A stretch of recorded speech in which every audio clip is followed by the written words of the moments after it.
I watched the side by side comparison as well, and I noticed, as well as the grunts and I also noticed a lot more dialogue. So it's like Yeah. for every one line of dialogue you read in Final Fantasy VII, they have 8 lines of dialogue for the characters. So there is no way that it's not also going to be a story reboot when you have that much additional dialogue. Either that, or Well, it's just going to be so much fluff and shit that they're just stuffed in there. Marshawn was telling me. I mean, I have no reason to believe him, but I can't. I don't know how true this is. That they're changing. They're making some changes to the story, which first of all I am not happy with. But one of the things they're changing, I guess, is when the plate falls in Midgard and everything, it crushes like an entire Oh yeah, quarter of it. I was there. I did it, man. I did it. So they are. Is it that, or it's something like that, where they are changing it from fuck, I don't remember what it is, but they're trying to change it so that it was Shinra's plan all along. Fuck, I'm saying this wrong, and this is gonna bother the shit out of me. Anyway, something that happens in Midgar due to Avalanche, they are now making it Shinra's doing all along. Like the reactor 1 explosion? Yeah, that might be it. Yeah. And I don't like that because it's just like, it's okay to have our protagonist do something that might be morally questionable. Because that's interesting. And even let's just say at face value, the changes they're making are more interesting. That still changes the spirit of the story from the original, and they don't need to fucking do that shit. That's just like, I mean, I've mentioned it a billion times, I'm gonna keep mentioning it. When that one guy tried to redo the Silent Hill series and change the fucking script, what the hell are you doing? It's easy. You put it in an HD machine and you spit it back out, and it's an HD. That's all you needed to do. He's like, no, we need to do anime voiceovers. We need to change the script. What are you doing? Yeah, and I guess that's the difference between a remake and a remaster. And as negative as I get, and first of all, I'm of the original opinion that a remake should serve the purpose of doing the original content, but better. You have a handful of examples. David Cronenberg's, I'm talking about movies now, but David Cronenberg's The Fly took an old, like, crappy black and white sci-fi B movie and made it better. Same thing for Scarface. A lot of people don't know that's a remake of this shitty mobster movie. And like, so they took it. The Thing is another remake. John Carpenter's The Thing. They took these old movies nobody had ever heard of. There was kind of a promising idea there, and they took it and they made it better. And for a while, I thought that's what a remake was supposed to be, and that's where most of my pessimism for modern day remakes came from. I would like to think that I'm like 1% more positive and less cynical than I used to be, and because I've done some reading and this isn't my feelings. It's very subjective, but I have to respect that a lot of people just want a remake. How do I put this? Knowing that it won't be better, but they just want those updated graphics and to play it again today. They just want. It's funny because I'm the cynic and I'm accused of being blinded by nostalgia, but these people that want the remake are also blinded by nostalgia because they just want to play the game again, just with everything updated, because for some reason they can't go back and play the old one. And I don't know why. I do think that there is some validity in that. You want to go play an old Super Nintendo game, it might be like, what if I wanted to, like, what if I said, you know what, when I was growing up, now this isn't actually true, but when I was growing up, I loved Earthbound. I'm gonna buy that game. You go on eBay, it's like $200 fucking dollars. Yep. So from that point of view, I can understand a re-release or a remake of certain things, sure. But I mean, there are obvious times where it's like it's just being re-released for the sake of cashing in on the nostalgia, for sure. Now it's your turn. No, I'm just thinking about what you said, and I don't suspect that people really see that angle of it, them cashing in on nostalgia, or maybe they do and they just don't care. Like I said, I'm trying to put myself in somebody else's shoes. I know my reasons, but that doesn't mean that all remakes are inherently bad. I kind of have to look at it objectively. I just they just want to play it again, updated. Do they want the same feeling they got, but with diminishing returns because you've already felt it? You can't. You can't try to reignite the same passions and have it feel 100% like it did. Maybe they'll get really, really close. Maybe it'll be, and I'm quantifying something that probably can't be quantified here, but maybe they get to 92%, return on what you felt back in 1997. Even Yeah. still, it goes against my whole point that if you can't do a remake and do it better, then it's pointless. If you can't make it better than the original, then don't do it. Now, like you said, you mentioned like the gameplay. From what I've seen and read, I'm actually kind of excited for that aspect of it. In fact, I recently found out that they're going to try to make it turn-based optional, which to me, I don't wonder if that just means you can press spacebar to pause it, kind of like Dragon Age Origins or Fallout 3 or Dungeon Siege. Actually, the game that you need to play. You can. It's normally real time, but you can press spacebar and everything freezes, and you can take your time and look around. Actually, yeah. I did look up a video last night. I'm just not remembering this. It did that, except it did that thing that I hate from Fallout 4, where it's, instead of just freezing it, it goes really slowly. And it's like, why not just freeze it? And I have an instinct that a Tim Smith type walked by somebody's desk and said, "Why aren't they moving?" And you say, "Well, this is the turn-based optional. It just freezes." Nah, something's got to move on the screen. Yeah. And it's like, okay, I guess I'll make it go 0.001% speed. All right, that looks better. Shit. I could be wrong, but I'm not. Now look, it's like I get it. That's the same reason Fallout 4 did it, and when Fallout 4 did it, that became the standard. But I'm bitching and nitpicking now. But at least you have that option to not pause the combat, but slow things down. And yes, I get it. Once you get used to things, that won't even matter. But, and here's why I insert my opinion, even though I've slowed it down dramatically, in the back of my mind, I still know that time is ticking forward and it's inefficient and I'm losing, like my anxiety is kicking in the same way it did, I don't know if I told you my most recent playthrough of Fallout 4, I downloaded a mod to remove that stupid timer on the fusion cores, just I can just be in power armor. It is so much better that way. You're not, because you don't have that one area of your brain reserved to, oh, I gotta hurry up, I'm on a time limit. That's abolished. And so I feel like now, even though they have turn-based optional, it's gonna be a shitty option. Like, because you're gonna have that tick in the back of your brain. Yeah. Where was I going with this? Oh, it started out as a positive point about the gameplay. You're right. It could be really good. Of course, you can't really tell by video footage, but that might be the best part of the game. But if the gameplay turns out to be the best part and they violate the story and the characters and everything else, why not just make it a whole new game? Why not just call it Final Fantasy 16 or some shit? Just change things around. Just if you have that engine, that gameplay, that's great. Do something with that. But we all know, because people recognize the name Final Fantasy VII, that they'll try to sell anything. R.E. or Re Dirge of Cerberus. Yeah.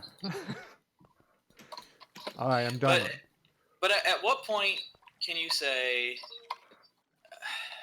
that, like, by your definition of, like, if we're going to do a remake, it has to be better, how do you quantify that? I mean, I see your point. That's difficult to do. I'm not saying it's not. How do you think? I meant. Oof. Better in every way. Better gameplay. And I know it's difficult to quantify these things, but I believe as at least us as professionals in this industry can at least make an attempt at that. Better all around. The quality of the assets, the sound, the art, the direction is a big deal. Oh, okay. Go ahead. No, you go. All right. As well as the side-by-side comparison videos for the gameplay, I also watched a couple for the summons in the game. And I mentioned direction, and this is where I'm going with this.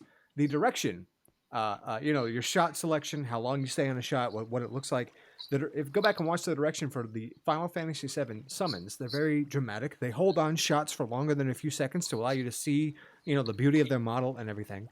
And then it juxtaposed that to shots of the new summons, and it's crazy. It's going all over the place. I can't tell what's happening. I can kind of see the really in-depth, detailed character model of, say, Ifrit, but I can't. It doesn't latch on to my brain because it moves so quickly. It's like, why don't you spent so much time on this model? Why don't you?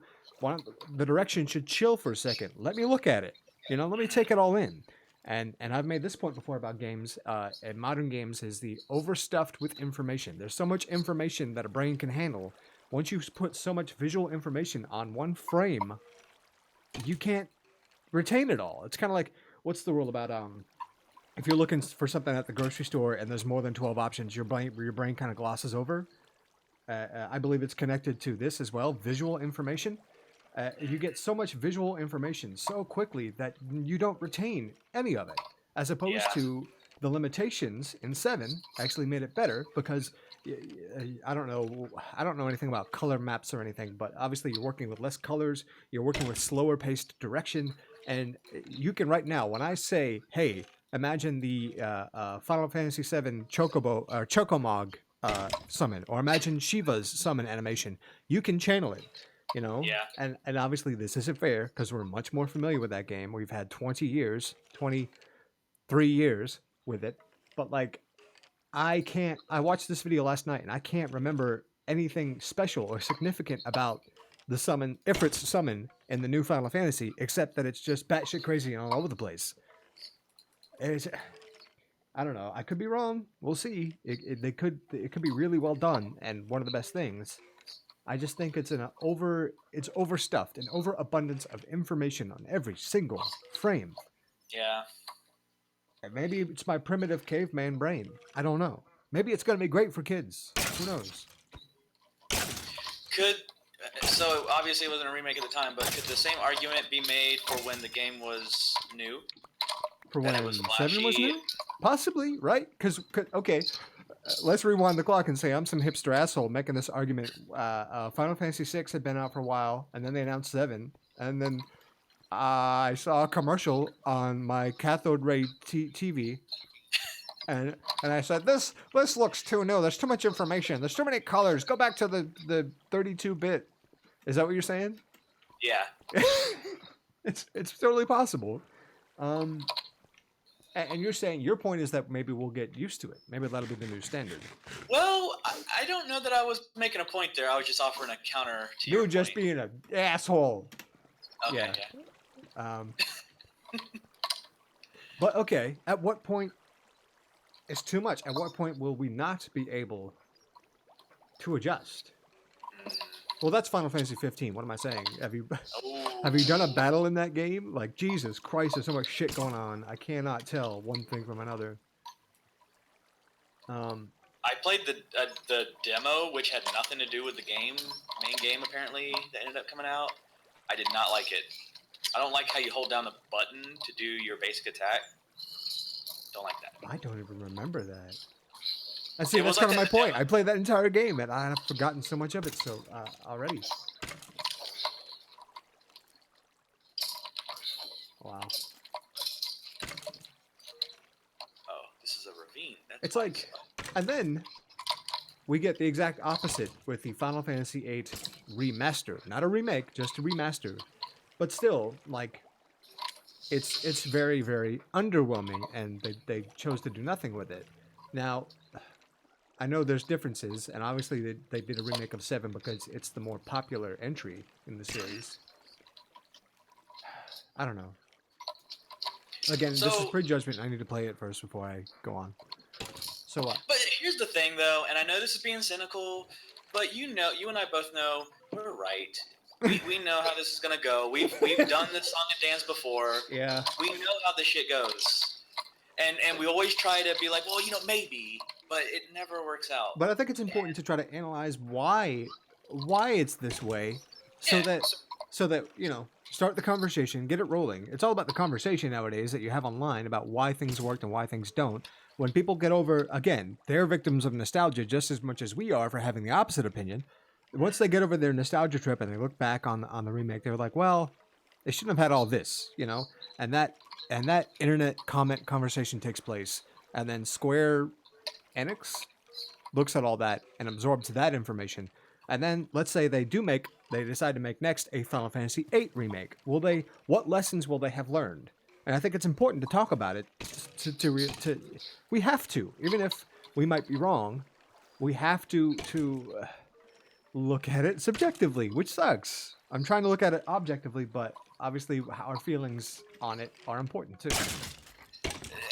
This is a really hard conversation to have, and well, generally, but I think with Final Fantasy VII, it's really really fucking hard, and that's because if I've watched so many videos analyzing the game on different levels, so the translation of the game was super rushed. And Yeah. so, and the coding for the game is so sloppy. It is like, I remember watching a video, and I don't remember exactly he was pointing out some things, but the guy was basically saying like the game is barely holding together. But So then why do we love it so much? But then why was it such a success? Is it because those flaws are acceptable and give it character and give it quirks? Are they what I always call the Grover happy accidents that make the game better? So they're going to take this remake in an attempt to iron out all the happy accidents and charming flaws? Well, the point I was trying to make is sorry. that if you go to remake the game, it would be really hard to do it one for one because like you don't want to use the same shoddy translation. And the graphics, I mean, you know, obviously they were really good for their time, but nowadays they're a joke with the, you know, sledgehammer hand arms or whatever. So it's like, can you? I mean, do you really want to do that? But so it's, and with the coding, like with the game being barely held together, like yes, they've, you know, re-released the game, but if you go all in knowing that this is a popular game and we're gonna make a lot of money doing this and it's very requested, do you do it just one for one with higher graphics? Because if you leave the translation, you have several options. One, let's just stick with translation for now. Number one is you leave it exactly the same.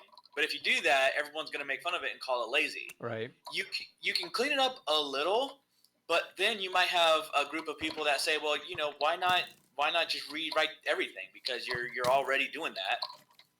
And then of course, then you're going to get like, well, this game looks really good. This game sounds really good. Where's the voice acting? Why isn't there voice acting? Yeah. And just as an example, so the Pokemon series is one that has not really had very much voice acting. And the newest ones came out on the Switch some months ago, and a lot of people were commenting that now that it's on instead of a handheld system, it's on a console, which can be handheld, but it's on a console. And as soon as like the first character shows on screen and then text appears instead of voice, it felt weird. And I mean, who am I to say that's invalid line of thought? So it's really hard to just say like how are we going to do this? And I think the idea so I said do it one for one, clean it up a little, or you just say, you know what, we're going to fucking redo this from the start. Same foundation theoretically, but we're just going to just make everything better. And if he has Nomura has all of the creative freedom, that means he can do whatever he wants with it. And I think that's the route they went. They were like, look, this is such a famous game. People have been requesting remake of it for years. We know it's going to sell. We really need to do everything, quote unquote, better. Whatever, Nomura decides that is. And I can see what you mean. Like it's not a one-to-one, and that makes it a slippery slope. Once you say, well, it's got to have voice acting, right? Because all modern games have voice acting. Once you've said that, what else are you willing to say? Well, it's got to have this. It's got to have that. Yeah. I don't know, and that's the difference between a remaster and a remake. They weren't making a remaster. They weren't just updating everything. A remake has to. I think the core element is all art and audio and story aside. I think the core element is the gameplay. That is what has to be redone and better. And I think that's where you can take most of your liberties to make it different. Because what's the most important thing about any game? Well, the ability to fucking play it, as the nerd would say. Like, that to me is the core of a game. You and I play so many games, not even caring about the story. This fucking game, why are we playing this shit? We play it because of the gameplay. Who gives a shit about characters or what's happening or the lore? Nobody does.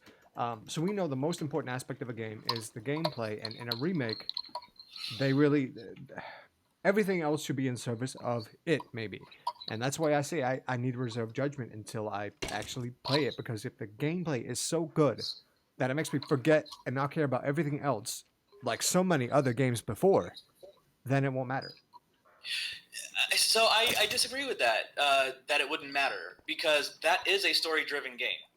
Final Fantasy VII. Well, maybe Like I shouldn't it say is. wouldn't matter, but let's say you overlook flaws, right? Sure. If Okay. yeah, that's a better way to put that. Sorry. Yeah. Okay. Yeah. Go Yeah. on. Okay. I agree with that. Yeah. Okay. I'm so used to being an asshole. I was about to disagree. Yeah. I was hyperbolizing for dramatic effect, but yeah, like if one element, if that one element's really solid, you're more willing to overlook flaws, just like the original Final Fantasy VII, and its translation flaws, its scripting flaws, its Honeybee Inn, that entire thing. Oh You, you're man. willing to overlook these strange things just because you're so hooked into the other elements that now the game can get away with being weird. And I was reading Facebook comments last night, and somebody from it's important to note. I'm going somewhere with this. It's important to note that I think they were from a foreign country or something, and they said Mhm. that the original Seven was epic, wacky, and great. I don't. I just remember that one adjective stood out to me. They called it wacky in a very positive way. It's like in American culture, we don't want to call anything wacky. We look at wacky as corny and stupid and lame. Well, not you and I, but most people would not call something wacky in a grandiose way. You know. But Final Fantasy VII was goddamn wacky. I mean, with the squat game, which they're carrying over, by the way, Yeah. the Honeybee Inn. I'm just gonna say the Honeybee Inn. You know what I'm talking about. All the thing, all the goings on there. Wu Tai and Yuffie stealing your materia. Even Red 13 and Kate Sith are both wacky ideas. You have a talking lion thing and a robot cat on a robot Moogle, uh, Yeah. Yeah. or something. The golden saucer, all wacky. Like, and I think like, okay, I'm about to make a really strange comparison, but uh, um, Star Wars. Star Wars. Star Wars. What the Red Letter Media dude said about Rogue One was, and they kept saying this ad nauseum, was that people just like Rogue One because they can finally, it's gritty and they can feel like an adult for liking Star Wars again. It's like that's never really entered into anything for me. You and I can admit that we like things because they're wacky and silly, and that's fun. But people want to feel like this is serious and epic and Yeah. awesome. Everything's got to be epic and so cool, and they don't want corniness. People shy away from things that are corny, and I don't understand why. Of course, that's me and my life, like my experiences, and I can't I speak for everybody. Go ahead. I think that what you said, part of it anyway, is due to like this move where everything has to have an overarching story. Everything has to lead up to something. There always has to be. I mean, how many? Okay, so like take The Simpsons for example. There are a few minor things that have evolved as the show has gone on, like is Patty or Selma or whichever one being gay. They have stayed the same as the show has gone on. But for the most part, like you can watch any episode from almost any season, and you haven't lost anything. You didn't. There's no story that was lost or whatever. They're all episodic, and you pick them up and watch, and it's good to go. And I think that Netflix and all that shit has forced a movement away from that just due to the whole thing of like, well, we got to get our people, force them to watch the next one. You do cliffhangers and you raise important plot points that you have to watch the next episode in order to know where it goes. And I think part of that is where that comes from. Is that like, I mean, think about The Simpsons. Think about all the characters from The Simpsons, like fucking Sideshow Mel and Krusty, and even like Dr. Hibbert or Moe. Like they're, I guess, what would fall under wacky, but there's no character progression there. But can you imagine having a more serious show with characters like that? Imagine if The Simpsons suddenly started trying to do that.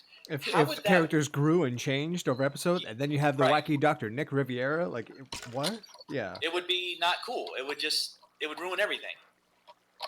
And so I think part of what you were just saying there, I think, is a symptom of that whole need of everything has to. We have to keep people watching, and in order to do that, we got to make things serious. We got to have cliffhangers. We got to have overarching stories. I think that they think that's what people want. I don't think people know what they want until they see it.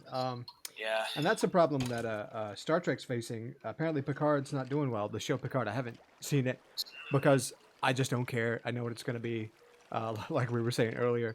And apparently, it's kind of following that same thing where everything's serious and dark and dramatic, and one episode leads into the next, as opposed to the original series and TNG, where each episode is its own self-contained story with its own kind of moral and closure. That's one thing that episodes don't have closure anymore. Yeah, And that's true. also, I kept seeing Mike and Rich did their review, and they kept showing clips of this one character griping to Picard, saying how he's got everything. He's got a fancy house and an orchard, and she's sitting here in her trailer, doing her drugs, and it's like, oh, all these problems were supposed to be solved in the 24th century in the universe Right. of Star Trek TNG. Nobody. There is no more poverty. There is no more drug addiction. There's like we've moved on all these things. That was the entire point. Was that Star Trek was a bright future that it's a world that you'd want to live in. And now they've gone back on that because it's epic. Like it's Yeah. so they don't know how else to write stories anymore. And I'm sure there's a counterexample out there somewhere. I just haven't found it. And the whole point is to evolve back to Final Fantasy. It's that cultural shift that's affecting it. Affecting everything that we make. It's just so hard because that, like, if they want to do things that way, that's not inherently wrong or bad. No, But, but it fucking sucks. well, I agree, but the problem I have is that there is a difference between that and there are some people, you used Josh Matthews earlier, but there's some people who just it doesn't matter what happens in the remake of Final Fantasy VII. They're going to love it no matter what because it's Final Fantasy VII. Oh my god, But it doesn't matter. go on. I'm sorry. I didn't mean to stop you. I mean, I mean, not really much more to add to that. It's just I just hate that you can't have any form of feedback that Discourse. yeah, you can't have that because then people just get mad at you because you like it or because you don't agree with them. Yeah. Um, Or they and think that we're hating on the whole property. It's like, no, Right. we love Final Fantasy VII. We love it so much that we want to find out what is working and what isn't working about this remake. Yeah. The cynicism comes from a place of wanting it to be good and Yeah.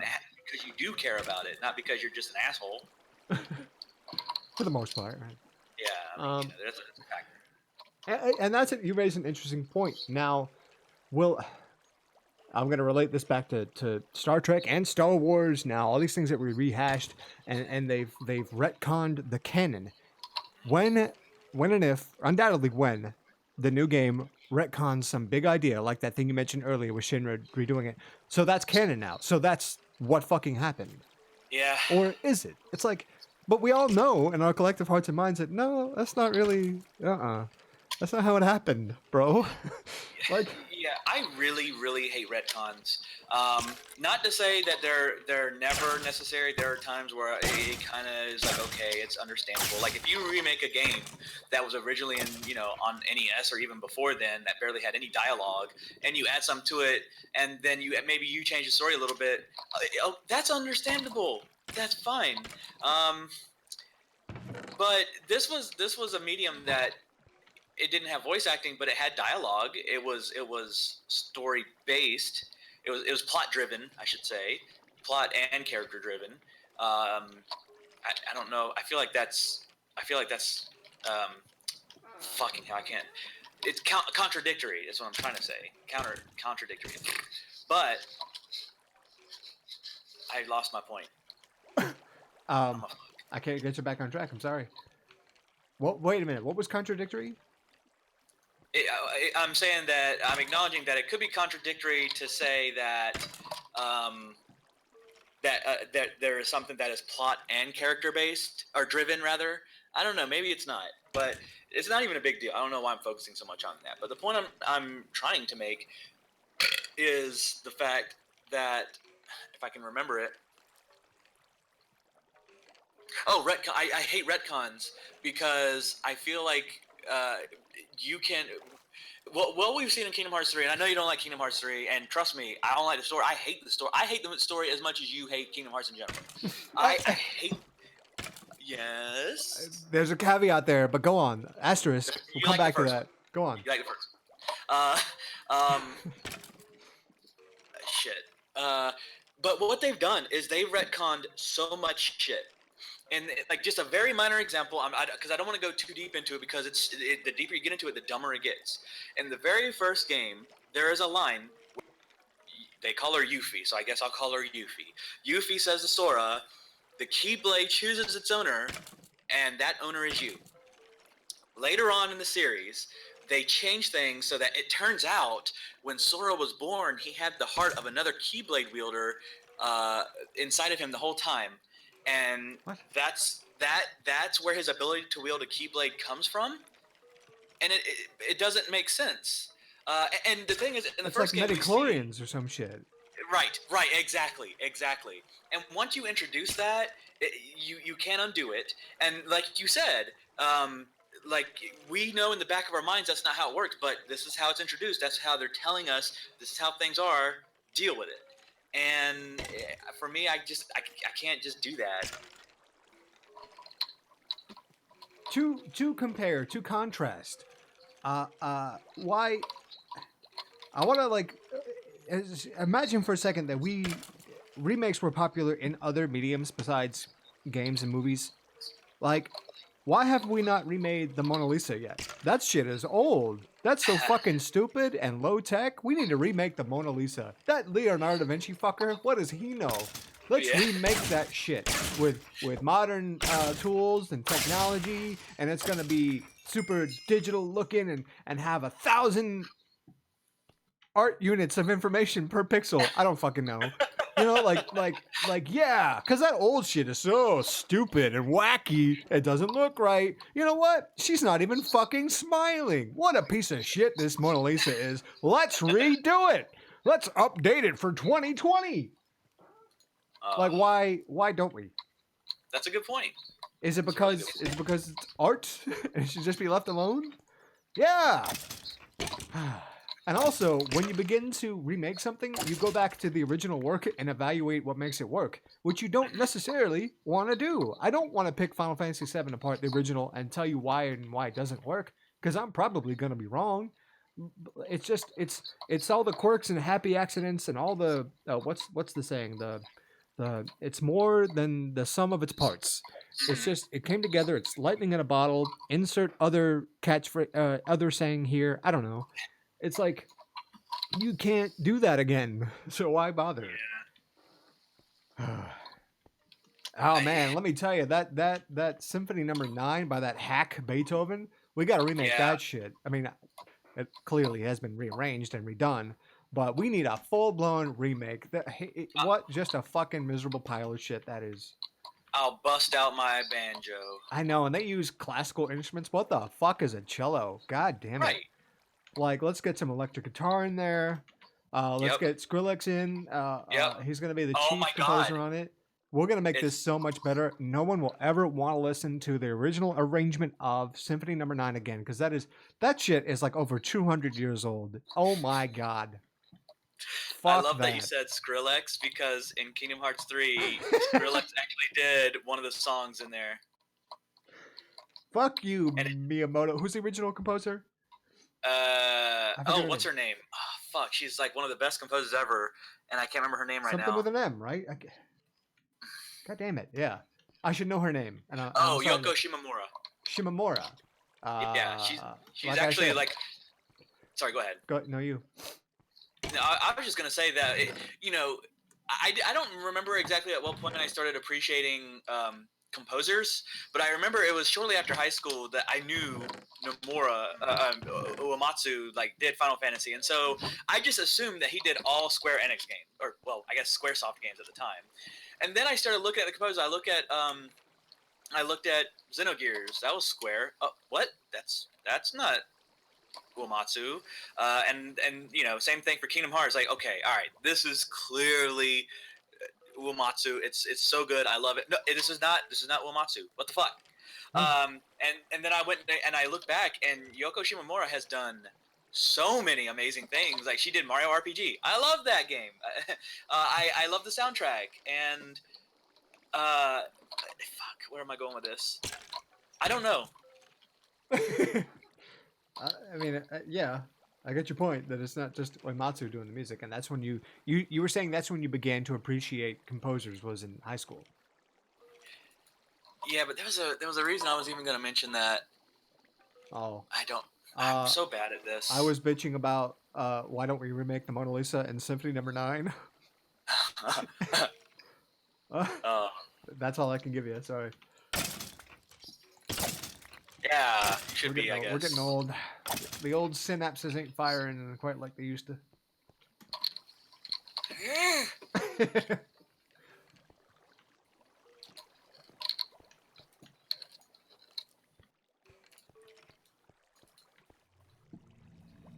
This whole conversation, I've been sitting here with these fucking skeletons, and I'm still only up to 25 levels. Yeah. That's. I need to do something about that. Oh, there's an Indie Man. Hello, Indie Man. Get out of here. I don't need you anymore. Get the fuck out of here. Enderman.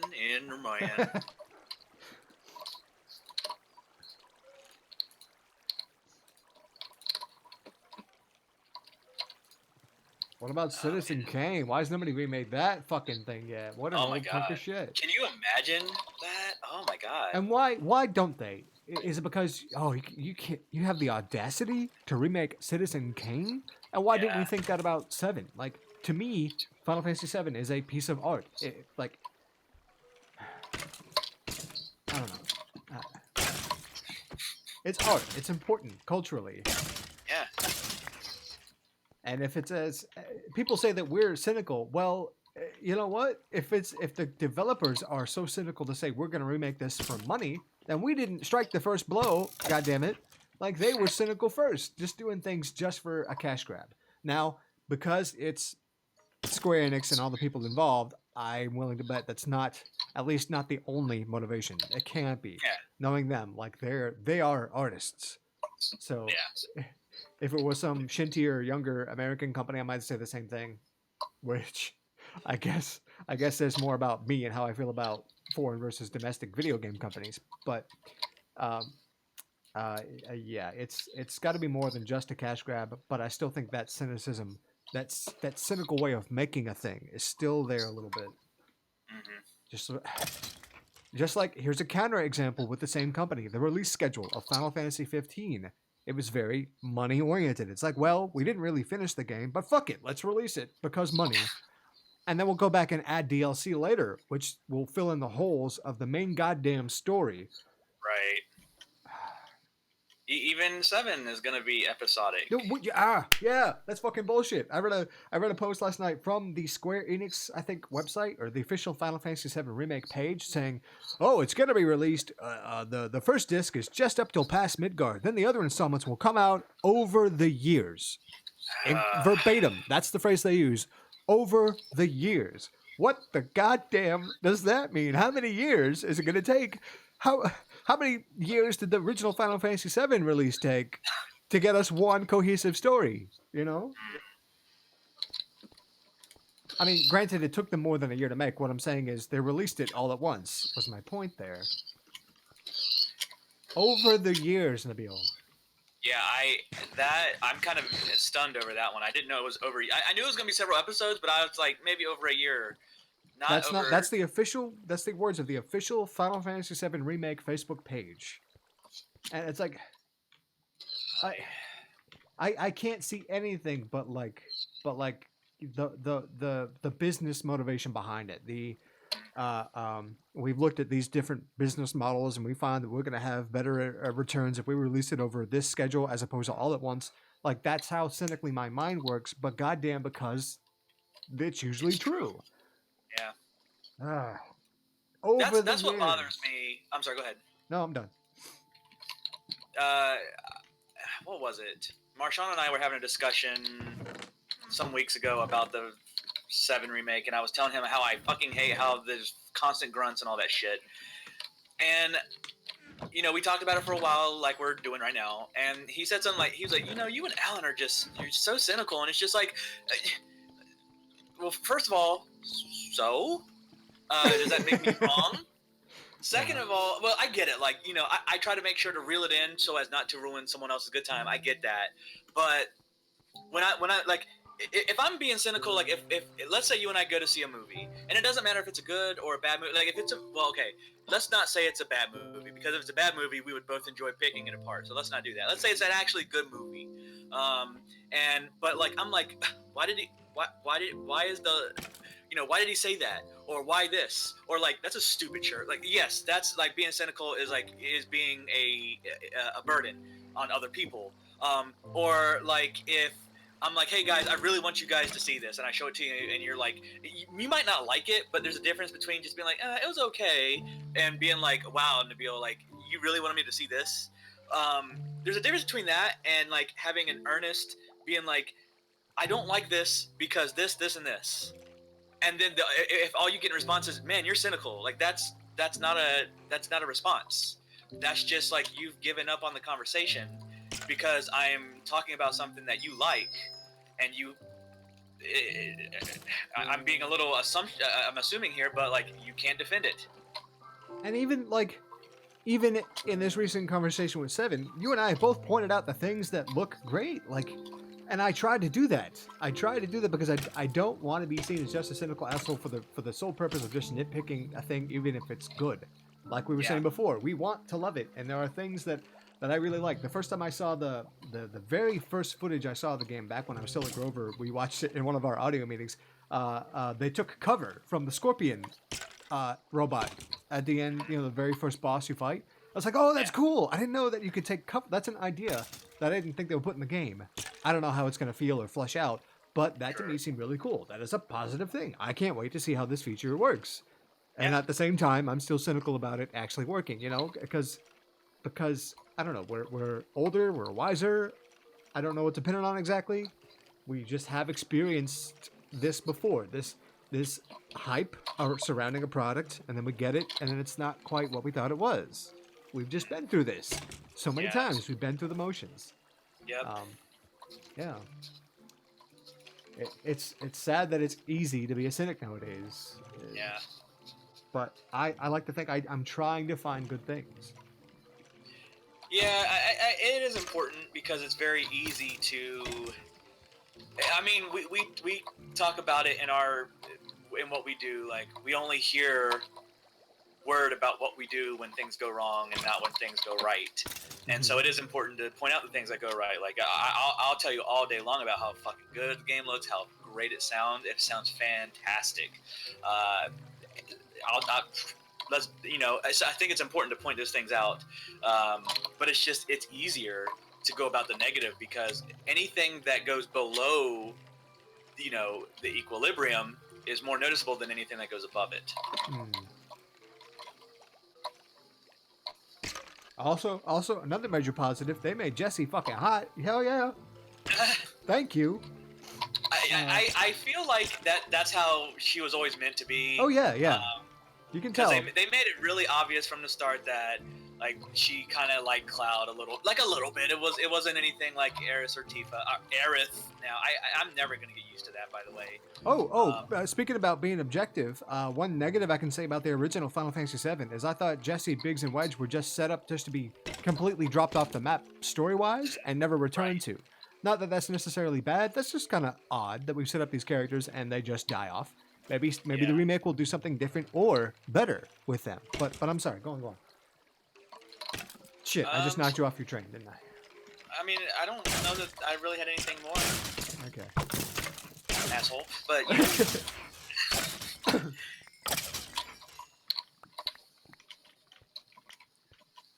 well, that's actually something I'm genuinely looking forward to, is more from the Jessie, Biggs, and Wedge characters. Like, oh, they're gonna have more than a couple lines of dialogue. Cool.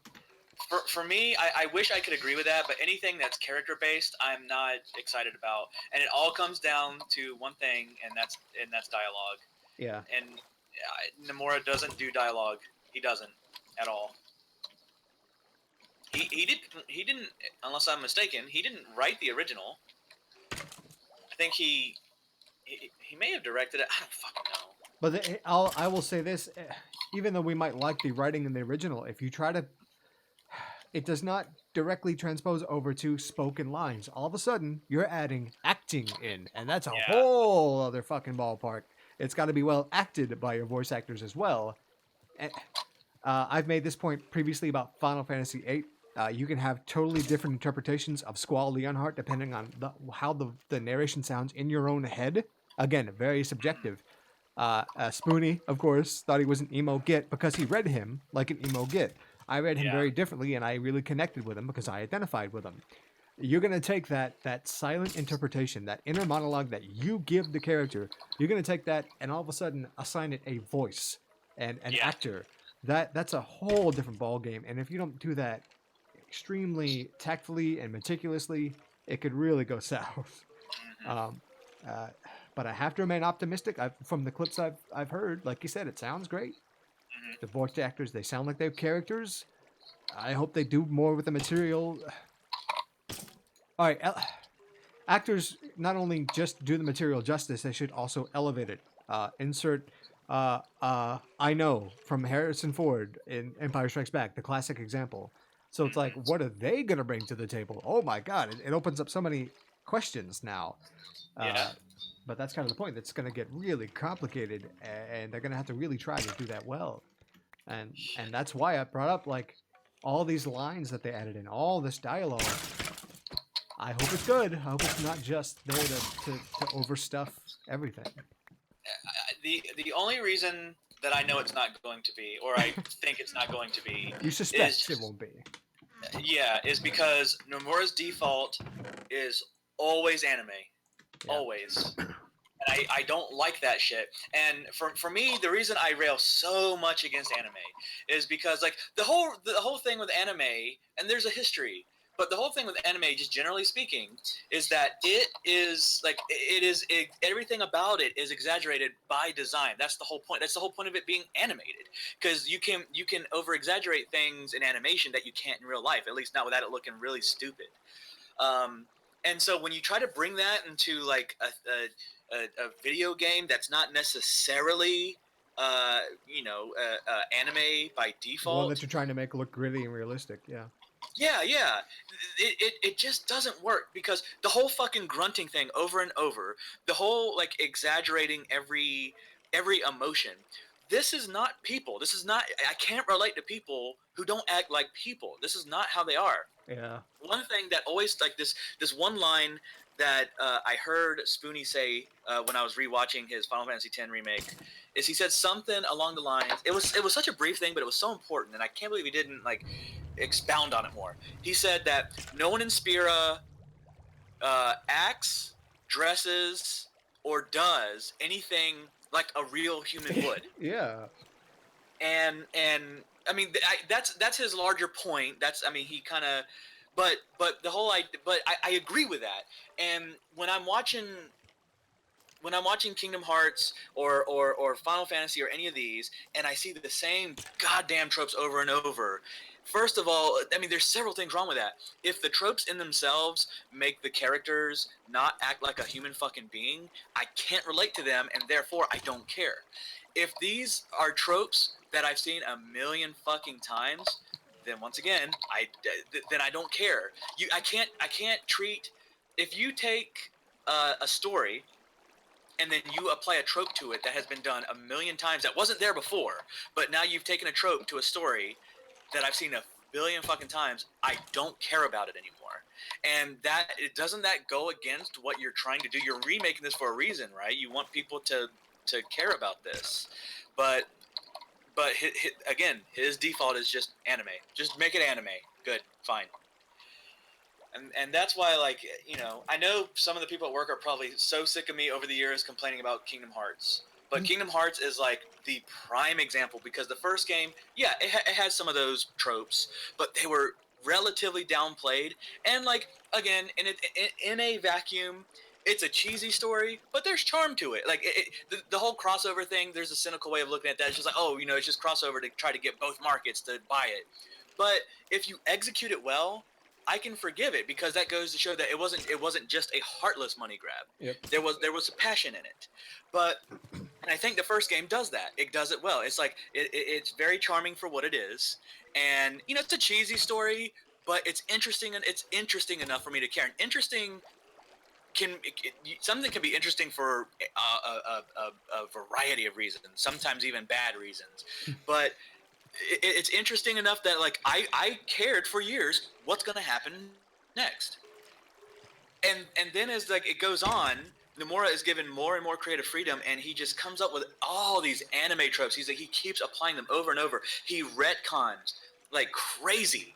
And when you retcon something, especially that like originally came out in 2001, so it's almost 20 years old, you're retconning shit that we've been used to for decades, and you proactively, no, what's the word I'm looking for? Retroactively ruin it. And it's like, I mean, a lot of people said the same thing about this, the prequels, Star Wars prequels, is that it ruined the originals. And for me, it didn't quite do that. I understand why people feel that way, but I don't agree with it. But because for me, like the prequels happened before then, and so I mean, I don't know. I can understand it, but it doesn't affect me in the same way. With Kingdom Hearts, the things they did were after the storyline, and then so what they did was they took previous story points and they built upon it, but then they would retcon that, and now it's a different reason. And so when you go back and you try to enjoy the original, you know that this story point is not gonna lead to anything anymore. Oh man, I'm wondering what this is. Well, in the next game, you're like, oh shit, this actually means something. And in the game after that, it doesn't mean shit anymore. Do you think that's because of a lack of ideas or an overabundance of ideas? Do you know what I'm saying? Like, you keep mentioning these anime tropes. Did he fall back on that just because, oh shit, I can't really, it's 9 o'clock, I'm tired, I can't think of anything to fucking put in this script. I just watched Naruto, just put that shit in there. Is it a lack of ideas, or is it like, oh, I've got all these creative people, I've got this whole team, I've got this whole think tank of 50 writers, and we're all trying to throw shit in here? Which one do you think it is, if you had to speculate? In this particular case, pertaining to Nomura, I think it's a lack of ideas, but I also, and I'm sure I've said this a million times, but I remember reading, I read this thing. It was a thread on Reddit that was talking all about this, and there was someone, like an American living there, who spoke fluent Japanese and had lived there for a long time, so they understood the culture. And they said that one of the first things they noticed, and they noticed it even more and more as time went on, is that tropes. I mean, Americans use everyone has and uses their tropes, but so for Americans, the whole idea is we want to see something new. Now, of course, obviously, it doesn't end up working that way, but that theoretically, we want to see something new. The Japanese, they are more focused on taking the same trope but using it in a different context, and so it's a cultural difference. And so for Nomura, when he's like, well, I think he just likes anime. I mean, he's a character designer. He was never a writer, but then he got put in that position. And so for him, I think looking back at these anime tropes, that he enjoys those, and looking at, in this particular case of Final Fantasy, and even more so Kingdom Hearts, they appeal to the kids and teenagers who like that shit. And in that particular case, that's what I think it is. I don't think that there's a lack of ideas, because I'm talking about Japanese a lot, but if we were to look at some other games, unfortunately I can't think of any right now, but I know that there's plenty of original ideas out there. I mean, Silent Hill it came from the Japanese team, a strictly Japanese team originally. I mean, like, they weren't original. They drew a lot of inspiration from, like, other novels and horror stories and shit like that, but it was executed so well that, I mean, people still talk about it today. I mean, even putting me aside, you do a search for, like, Silent Hill 2 analysis or whatever, and then do it, like, filter it by this past month, you'll still see videos. People are still talking about it. And it's because it was executed well. That is another story-driven game. And they didn't necessarily rely on tropes. There was inspirations, but tropes was not its crutch in order to move forward. You keep mentioning tropes and anime tropes. Could you just like I just so I can you get a specific example? What exactly do you mean? Sure. So, okay. So an example would be something along the lines of, again, I'm just going to use Kingdom Hearts in this example because it would be faster to do that. Sure. So, okay, how many times in any anime or any JRPG or Japanese-based game have you seen that thing where two characters come at each other and they cross paths, and then there's a flash, and then both of them stand there for a minute, and one of them falls over? How many times have you seen that? Okay, so not necessarily story tropes, but like, yeah, okay, I know what you mean. Or maybe you mean both, story tropes and what would you even call that former one? That's just a cool thing that happens in anime all the time. Yeah, but you mentioned it, and I thought of Ninja Gaiden immediately. But go on. Right. But think about it though. Like, even though that's not necessarily inherently itself a storyline thing, it can contribute to someone's to someone's character. It can contribute to the story, and so even if it's indirect, I still think that some of these things can affect the story. Oh yeah. How many times have you seen in again, Japanese media, a female character, specifically a female character, and they have one or both hands clasped on their chest and they're looking down as if they're sort of praying a little bit? How often does that happen? Yeah. And then they do they with their hands still together at their chest, they jump up and down with their legs going out to the sides. Oh my God! Try doing that in real life. Please try doing that in real life. Some people could do it. But like, that's a great example because like that's so unrealistic. I mean, it's not unrealistic because it can happen. But I want you to take a random video. Obviously, you can't really do this, but if you were to record 100 people and say you just won $1 million and get their genuine reaction, do you think they would do that? No, they wouldn't do that. Where they put both feet in the air, to the point where, like, unless they were a weeaboo, somebody who goes to conventions, who tries to force those mannerisms into their daily behavior. Yes. They oh my exist. God, I can't People like stand that are real. Yeah. But where were they influenced from? Oh, exactly. Yeah. I mean, that's the point you're trying to make. But so like, it's weird because like, if it not for anime, would people do any of these anime tropes? No. And so weebs wouldn't really exist.